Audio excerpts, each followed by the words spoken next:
Hello! And welcome to the final day of Glastonbury Festival. I'm Charlotte Gunn.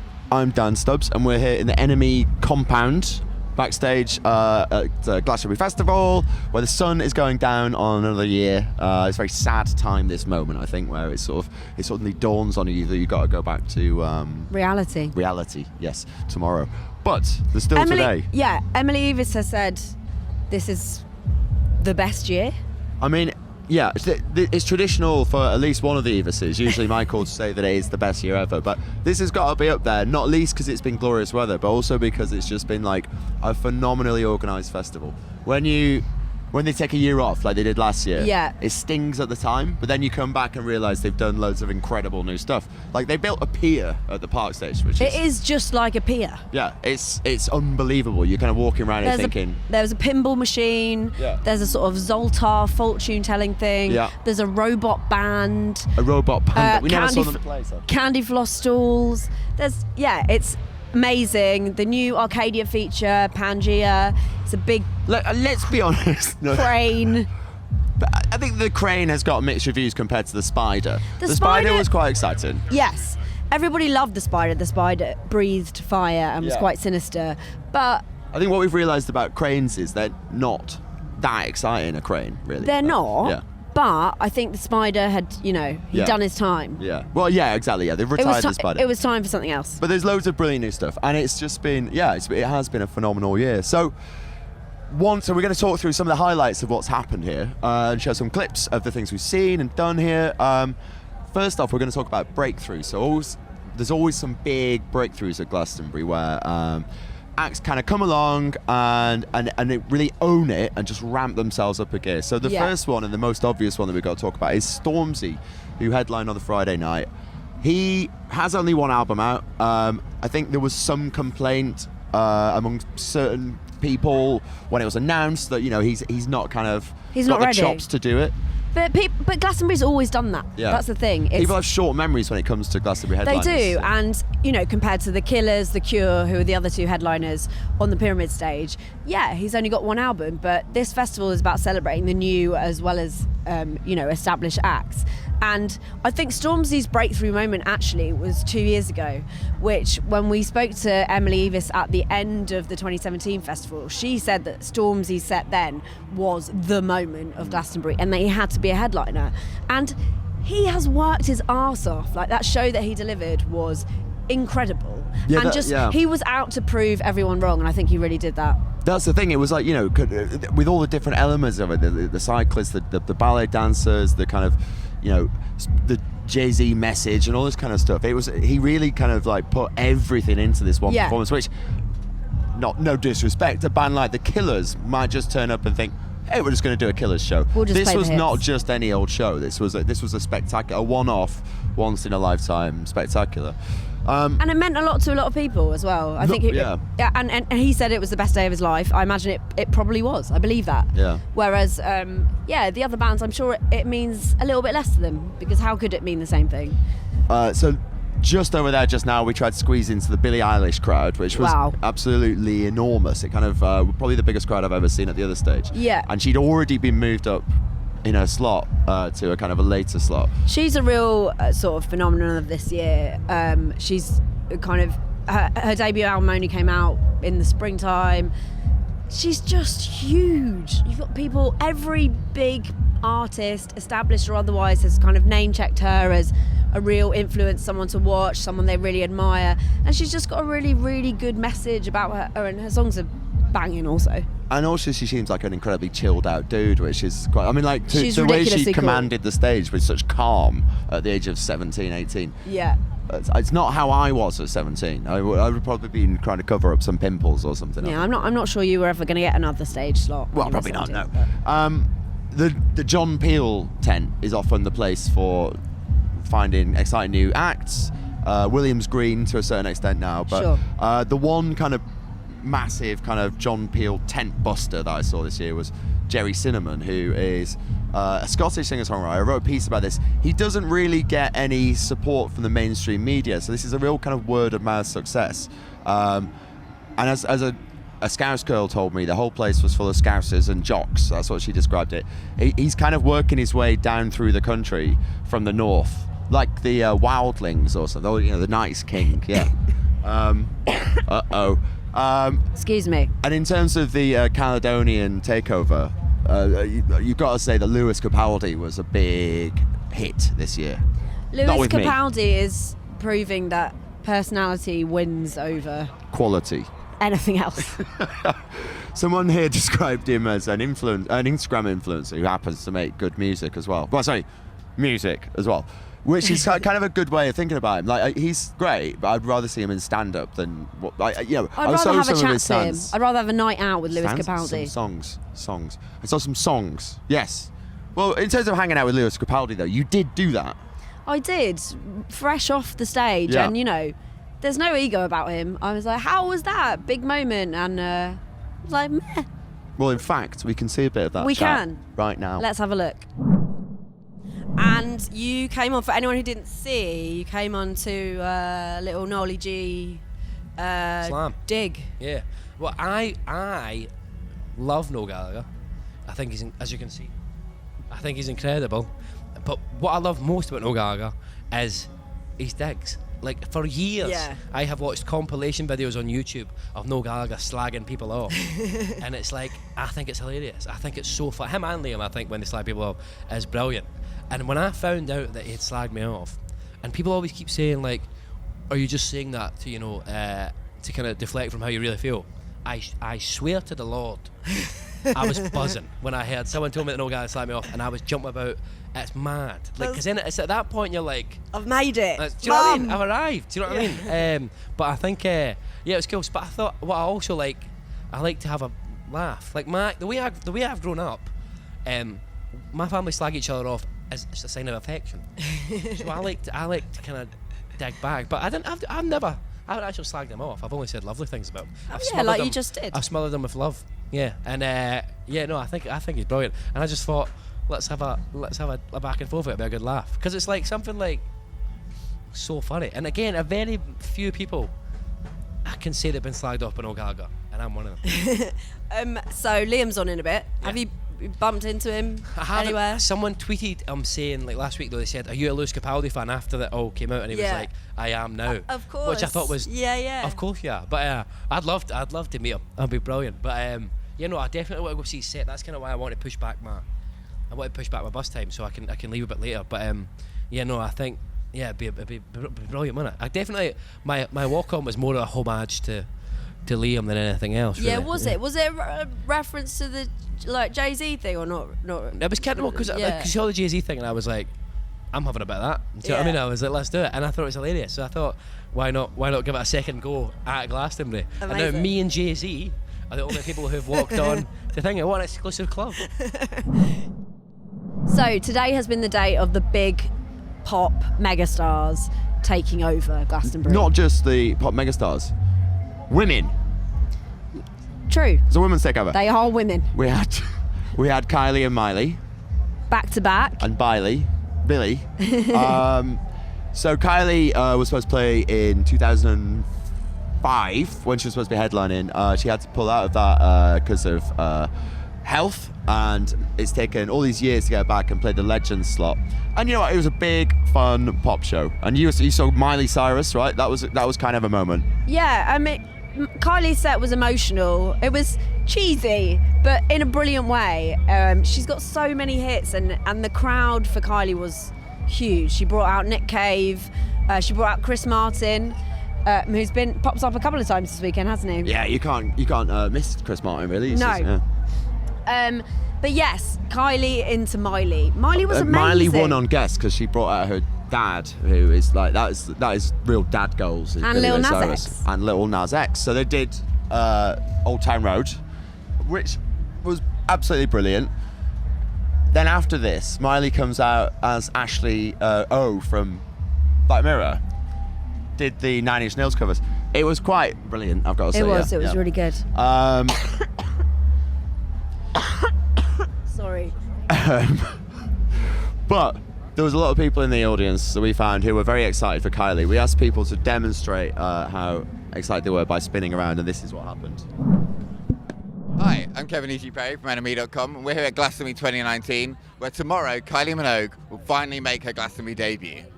We've asked some people to show us how excited they are about this through the means of spinning around. The faster they spin, the more excited they are. I'm around, get out of my head.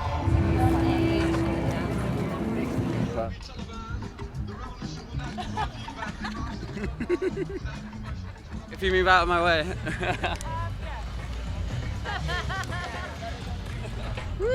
I'm spinning around, move out of my way. I know we feel it, baby, like it like that.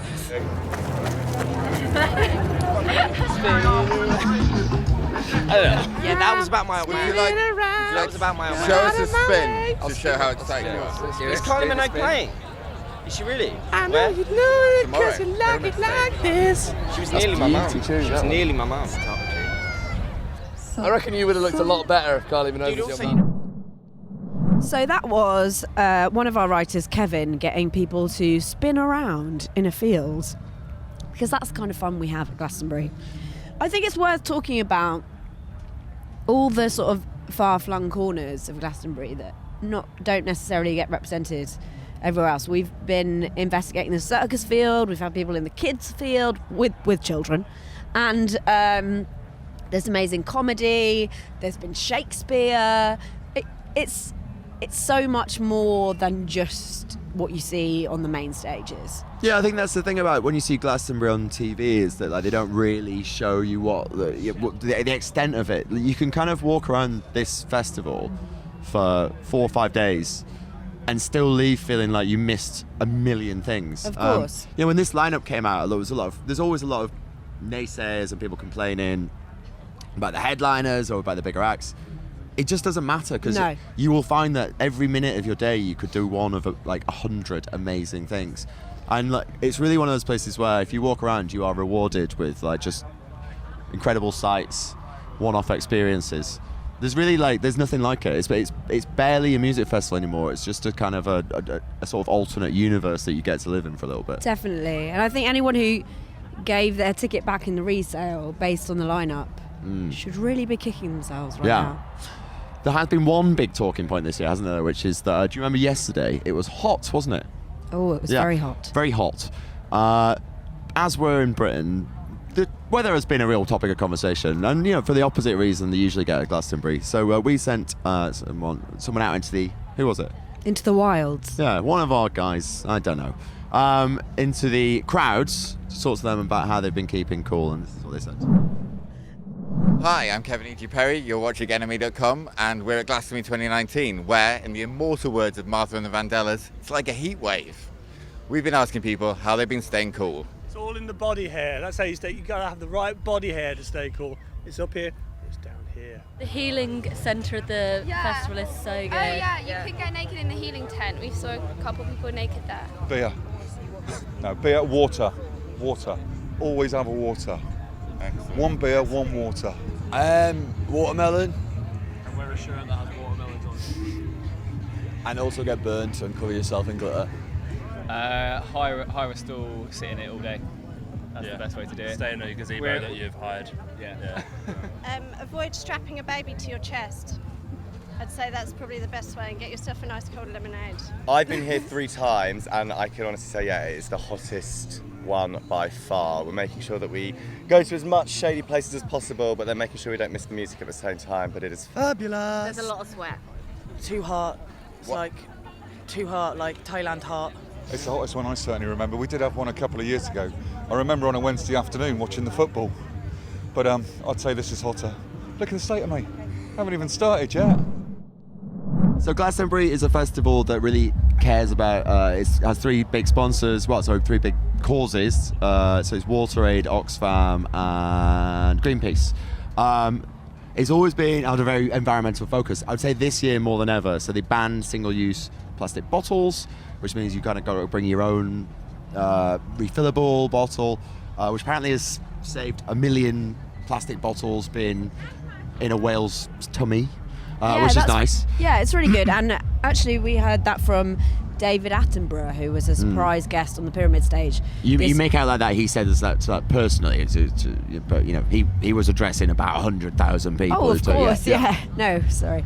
And it was kind of, I think in 2017 the big moment outside of music was Corbyn's speech on the Pyramid stage, and the crowds were huge for David Attenborough. What did you think about what he said? I think he could probably. It was basically a trailer for his new TV series, but you know that's fine. It does tie in with the theme of this. So like at Shangri-La this year, everything's recycled. It's got a kind of sort of post-consumerist theme there.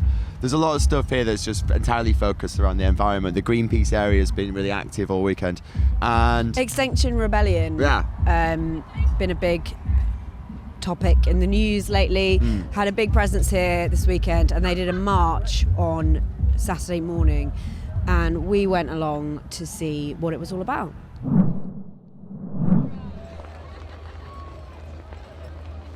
My name is Pat Vendetti. I'm the campaigns director for Greenpeace UK, and we're here. We're going to have a procession to protest at the lack of action on climate and on the massive loss of biodiversity that the planet is facing. So we're having our extinction procession, as we're calling it, and inviting all the people in Glastonbury to come with us on that journey.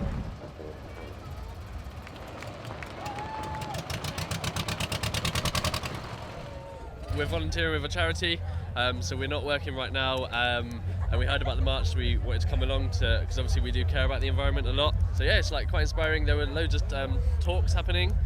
So the event started at 4 and the talks were happening for like 45 minutes with some like really powerful, inspiring people. There's like Oxfam campaigners, Greenpeace campaigners, and everyone's coming together with just the same message that we need action on the climate now, basically.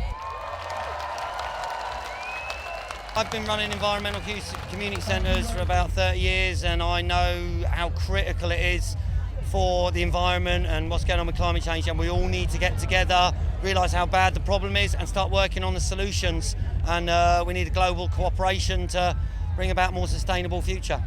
I feel really strongly that everybody should wake up and take notice of the climate emergency. It's so many groups coming together, Greenpeace, Extinction Rebellion and so many others. People are beginning to realise this is a genuine emergency, and we're here to make our voice heard and tell people they have to sit up and take notice and take action. So if you want to talk to government, lobby your MP, just Google who's my MP in your local area and just write to them, go to their office, ring them, tell them that you care about these issues, because then they'll care too, and then the people that are making the big decisions will take action. And if you want to do stuff yourself independently, reduce your plastic use, go vegan, reduce your meat intake, stuff like that. There's so much you can do. Just get involved. Don't be afraid. We're all really friendly. We want you to be part of Extinction Rebellion.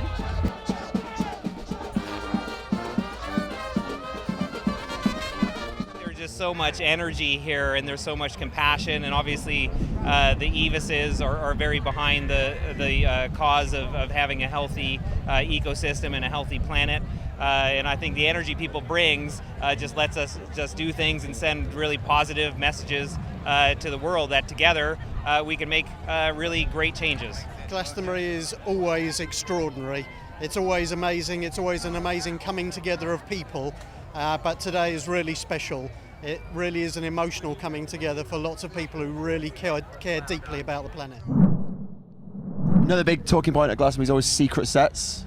Some of them, I think, aren't so secret. Yeah, I think they set a precedent for this in the past when they would do things like Radiohead played a secret set at the park, or Pulp played a secret set, and they didn't really let the news leak out as much. But that just created a kind of a stampede of people running. So they do sort of let you know who it's going to be beforehand. I think partly as a health and safety thing. Vampire Weekend played one, which was fine, but they are playing elsewhere. Sure, that's what I'm not having. I won't have it called a secret set if the artist is already playing. Yeah. So the only true secret set in my mind was Foals. But that's a biggie. It's a very biggie. Yeah, I was up there before watching Sons of Kemet, and I think they were sort of probably wondering why they had such an enormous crowd for a kind of enormous laddie crowd, avant-garde jazz group. But yeah. Anyway, so Foals played. I didn't go, but Andrew Trendle, our news editor, did, and he also spoke to them afterwards. He did. Here's a clip of that. And finally, what are you guys going to do after this interview? Tonight? The first thing you're going to do... Oh, yeah, tonight. Here we go. Oh, turn the mic off, baby. Sorry, what? What are you going to do tonight? Well, we've got till 3 a.m. Sorry, so it's massively inappropriate to ask us what we're going to do after our show today. We're going to go. I think we're going to go watch some stuff. We want to see, maybe catch the end of Kurt Vile. Want to see Chemical Brothers. Did we say this already? I think we said this already. We said it off mic. We weren't rolling at the time. We were riffing. We gave our best copy before the interview even started. You should have been Can there, I just man. say, NME, fucking hell, you need to turn your cameras on 30 minutes earlier. Because honestly, I was walking around, I was doing handstands on the table. I got my six-pack out. It was impressive, man. Honestly, it's taken years of work, 14 years of touring to build up this six-pack, and I got it out, and the camera was off. I'm not going to do it again. But no. Sorry, viewers. Chemical Brothers, Wu-Tang Clan, Hot Chip, Fortet. Killers, Fortet. We're going to see everything. We're just going to... Also, we just want to have a good time as well. I'm going to strap myself to a drone and just fly over the festival and look at everything. Right, so can I just tell you, here's a little note to everyone going to festivals. Don't do what I did. And that's, I didn't check my... I tried to do it like a pro, but I was wrong. I had a inflatable mattress and a tent, and I didn't check that the mattress was like... I just assumed the tent is a two-man tent, it's going to be fine. It had an electric motor for the mattress. I inflated the mattress, and it got too big, and it exploded the tent. It popped the tent and popped the mattress. And for literally 3 nights, I had to sleep on a flat mattress with a flat tent on top of me. Literally, just snapped. Yeah, it was horrible, but it was amazing at the same time because it's Glastonbury. Maybe if I was somewhere else, I'd have felt a little bit different. But any handy festival tips, Yanis? Bring a lighter on a string, keep it on your neck. That's good, guys. Stay hydrated, and accept everything from strangers. Also, can I give you one more tip before I go? Go on. Because I feel like there's a lot of tips. We've been doing this for 14 years. A lot of tips for yeah, sadly. Well, not sadly, amazingly. Fucking amazingly. One thing that's really great, because you do get dehydrated and it does get hot sometimes. Not very often, but it sometimes does. There's this amazing, oh, you know where I'm going. Yeah, product placement. Oh yeah, product placement, because I've got it's a not very sponsorship. Glastonbury, but it's all right. I don't have a sponsorship, but if you're watching, I'd like one. There's a thing called Diarrolite, which is what. Do you know what I'm talking about? I'm guessing from the name. Go on. Okay, right. So it's basically it's invented for children that have diarrhea. All right, mate. And basically it's all the nutrients and salts and sugars that you lose from being really ill. Yeah. It replenishes your salt. It replenishes your salts, and if you smash a couple of those with a pint of water, you play drums like this guy. Yeah, you play drums like a fucking legend. I tell you, that's what happens. I mean, I'd like to say otherwise, but I can't help it. Should we go and get mashed up now? Yeah. Which is a fucking wholesome and helpful note to end on. Foles, thank you very much once again, guys. Cheers, guys. Thank you. Glastonbury is always a place for new bands to really start building an audience and kind of, like you said earlier, build that kind of, have that special moment that kind of elevates them. Some of the new acts this weekend that we've seen are really amazing. Fontaine's DC, Dublin, Squid. punk band, The Squid, cephalopods. Squid, brilliant, and Amyl and the Sniffers, who are one of my favourites, I'll be honest. Yeah, Amyl and the Sniffers are undoubtedly one of the most fun and exciting bands you could see right now. They are so good live. The lead singer Amy throws herself about and is hilarious, and their songs are really fucking great too. They're from Australia though, so they didn't know too much about Glastonbury when we asked them about it, but they at least had a surprising answer, so let's have a look at that. So this is your first time here. What had you heard about Glastonbury before arriving? I knew that Bridget Jones got knocked up here. Shit, yeah, I forgot about that. Yeah. So I told the boys in the car, wear condoms. And I knew that it was big. Yeah, and what's been your first impressions of it then? Well, no one's pregnant and it is big. Well, not that you know of yet. Yeah. It is big. There are a lot of hippies here as well, traditionally, especially if you go up to the green fields and the healing fields. As punks, they're your natural enemy, aren't they? You go kind of... I think punks are just angry hippies. Right. My feet went angry hippies. So you won't be going hippie bashing later on or anything? Oh, no, we will. Hippie converting. We'll go convert the We're hippies. gonna make them angry somehow. And from the new bands to the sort of old legends here, so Glastonbury really like kind of affords you a chance to see a lot of acts that you probably haven't seen before, or Bucket list acts. Bucket list acts, yes, yeah, right. So most notably this year, Janet Jackson was a real left field booking, I think. But it was brilliant. Yeah. Yesterday afternoon, full production. Yeah. A whole team of dancers, which for a 50-minute festival set is quite something. Yeah, and she's now the Jackson you're okay to like, so She that was is. good. Yeah, it was enjoyable. And she does a lot of oh. Yeah, she does and, do that. and yeah. dances, which she scratches that itch. She so does. To speak. She was brilliant. Who else did we see? Nana Cherry. Yeah, she was absolutely fantastic. So she's kind of like she's an artist that's been around for a few decades who feels completely fresh. Like her stuff. Even the old songs that she kind of gives a bit of a clean up to. She was brilliant. Sound like they could have been recorded today.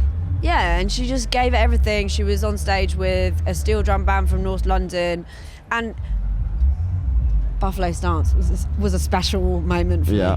We've got The Cure tonight. You're gonna go and dye your hair black and apply excessive amounts of mascara. Yeah. And of a similar sort of tip, Johnny Marr of The Smiths played yesterday, and he spoke again to Andrew Trendle. So let's have a look at what he had to say for himself. You spoke about a set being like a movie, and the last time we spoke, you mentioned that there was some interest in someone making a Johnny Marr movie. Yeah, there is. Yeah. Since the publication of that, have you had any more discussions? Anything come out? Has anyone been like, "Fuck, I want to play you, Johnny"? I was hoping that you might have some news for me on that front.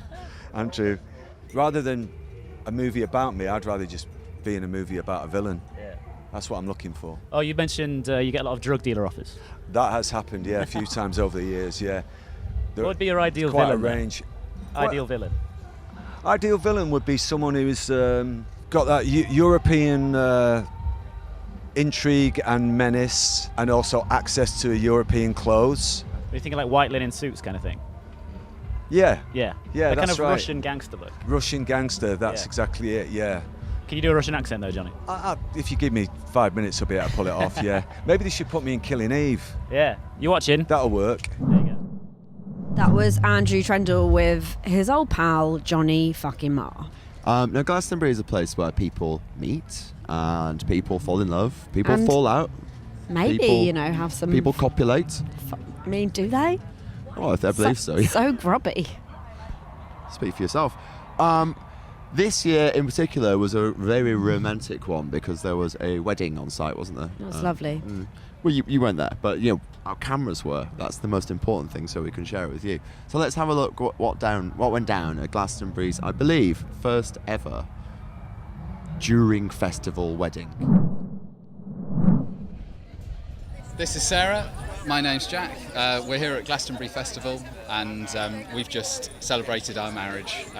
We got engaged here a few years ago. I mean, it seemed like the obvious thing. If I was going to propose, it'd have to be here. This is like our usually yearly like spiritual home and getaway.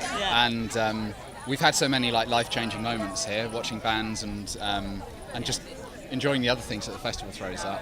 There's the Croissant Nerf bandstand we absolutely love. It's one of our like favourite parts of the festival. It's got this incredible green ethos and this amazing message, and we'd spend a lot of our time there. So we sort of felt quite close to it anyway. Our favourite bands used to play there.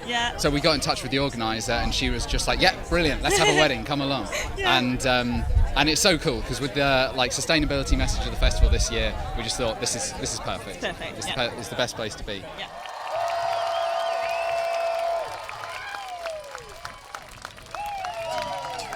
All the organising, it's just thinking, it's just and it was really, nice. really fun trying to think of what would you do at a traditional wedding, and then how would you do that at Glastonbury? Yeah. That was really fun to organise. My first Glastonbury with you, first Glastonbury ever was 2011.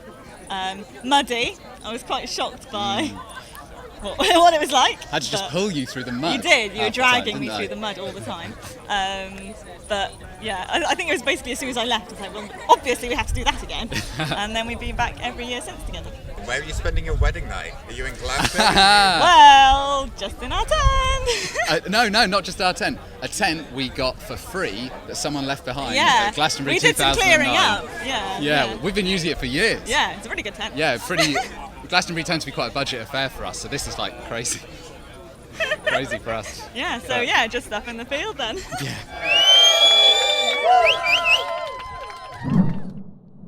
Wasn't that sweet?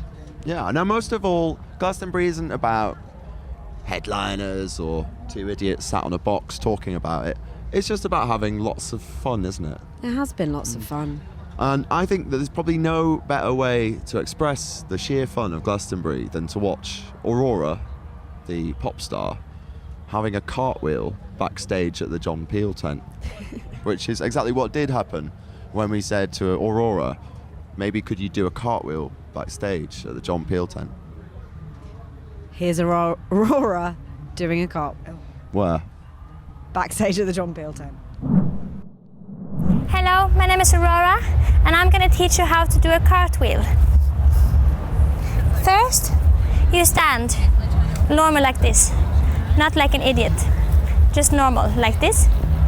Then you take your hands up and you find a spot where you put your first hand. I'm right-handed, so obviously I will land with my left hand first when I do a cartwheel. I don't know why it's like that, but that's the thing. That's the stuff, honey. Okay, so you do like this. The landing, it's all in the landing. Actually, I don't know how to teach you how to do a cartwheel. You'll have to figure that stuff out yourself. Good luck, young Padawan. Now, before you go off and cartwheel yourself, it's probably just time to say goodbye. Get home safely if you're here. If you are here, don't watch this. Watch it when you get back because there's better things to do. Definitely. And thank you for watching. Thank you for following our coverage of Glastonbury all weekend. We love this. It is the best. It's the best week of the year. It's like Christmas. It's like Christmas times a bazillion. I don't want to go home, Dan. Okay. I don't think it's as exciting all year round, but if you can milk a cow, you'll probably be all right. And on that bovine note, it's goodbye from another year from NME here at Glastonbury, and hope to see you down the farm, next year. Goodbye. Bye.